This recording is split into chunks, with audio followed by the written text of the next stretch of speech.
Well, the boys all burst out in laughter, and I was pretty sure that I had reached my goal of not only getting him to not ask Janet to the dance, I was pretty sure he was going to ask me. Not. A few days later, he not only asked Janet to the dance, he told her what I said. So she gathered all the popular girls, they marched up to Bill Warner and confronted him with this piece of information. And he did what any smart person would do if a bunch of junior high girls were headed their way. He lied. And he said he never said it. So then they turned their anger on me because they thought I made the whole thing up. And I hadn't. But I had repeated something I shouldn't have said. My little middle school drama taught me an important lesson. Words are powerful, and they have consequences. I went to Colorado Springs in the summer of 2013. I'd been there a few times before, and I always loved the descent into the airport because you could see the beautiful mountains and the white snow on the tops and the green foliage that was around. But this time was really different because a few weeks earlier had been the devastating Black Forest fire. There had been a warning issued that the conditions were ripe for a fire because it was really dry and there were high winds. And on the afternoon of June 11th, a little tiny spark caught a very small structure on fire. It wasn't even an entire house. It was just like a little shed. It was so small that a man captured the blaze on his cell phone.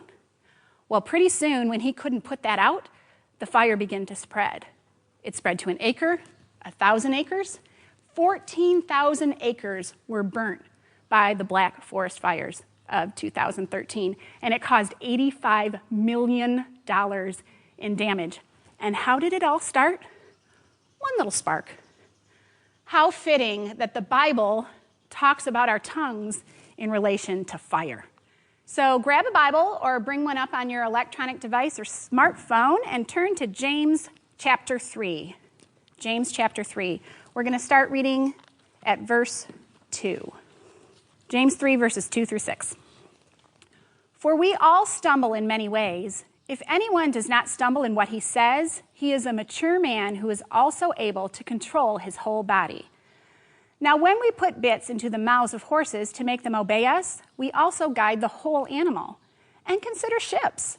Though very large and driven by fierce winds, they are guided by a very small rudder wherever the will of the pilot directs. So too, though the tongue is a small part of the body, it boasts great things. Consider how large a forest a small fire ignites. And the tongue is a fire. The tongue, a world of unrighteousness, is placed among the parts of our bodies. It pollutes the whole body, sets the course of life on fire, and is set on fire by hell. The tongue can corrupt the whole body. I know the times that my mouth gets me in trouble.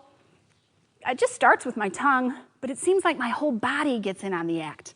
My heart starts to pound, my stomach just ties up in knots, my mind races with regret, my fingers start to fidget as I get nervous, and my feet might even pace around the house as I wonder, how am I going to get myself out of this mess I've gotten myself into?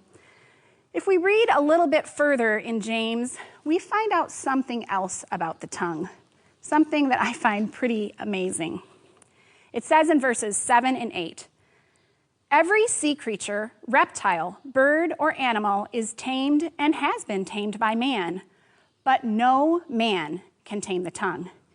It is a restless evil full of deadly poison. Imagine a huge, glorious circus with all kinds of daring acts and amazing animals that have been tamed by their trainer. There are lions and tigers, prancing horses and dancing elephants, but way off in the distance, in the corner of the circus, is a cage. And over the cage is a curtain. And on the curtain is a sign that says the utterly untamable. And at a very strategic time in that circus, the ringmaster walks over and pulls off the curtain and reveals a woman chatting away on her cell phone. The tongue cannot be tamed. Let's read a little further in verses 9 through 12 to discover something else about our mouths. Verse 9 of James 3.